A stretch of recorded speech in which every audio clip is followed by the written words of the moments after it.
சனிக்கிழமை அம்மி ஸ்கூலில் பேரண்ட்ஸ் டீச்சர்ஸ் மீட்டிங் நடந்துச்சு. காலையில் சாவகாசமாக தூங்கி எழுந்திரிச்சிட்டு பச்சை தண்ணி கூட பல்ல விடலை, அப்படியே கிளம்பியாச்சு. ஸ்கூலில் வந்துட்டு படிக்கிறதே இல்லாமல் அப்படியே பேரண்ட்ஸோட சும்மா போயிட்டு வர்றது அப்படின்ற சுகம் இருக்கே அம்மிக்கு, அளவில்லாத ஆனந்தம்.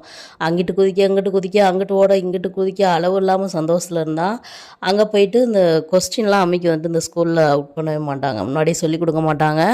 என்ன கொஸ்டின் வருதுன்னே தெரியாமல் இப்போ எழுதியே வந்துட்டு 70% வாங்கியிருந்தால் நல்ல மார்க்கு, நல்ல பர்சன்டேஜ் அப்படின்னாங்க. நீட் மோர் கான்சன்ட்ரேஷன் அப்படின்னு சொல்லிட்டு அம்மியை உற்சாகப்படுத்திட்டு அப்படியே வர்ற வழியில் ஹோட்டலில் ஆளுக்கு ஒரு தோசையை சாப்பிட்டுட்டு அப்படியே வீட்டுக்கு வந்துட்டோம்.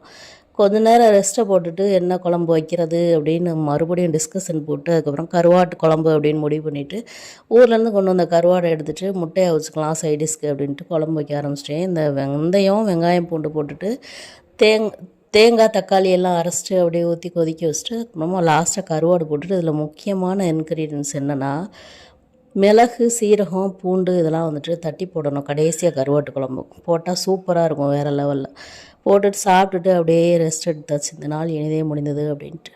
மீண்டும் ஒரு வீடியோவில் பார்க்கலாம். டாட்டா.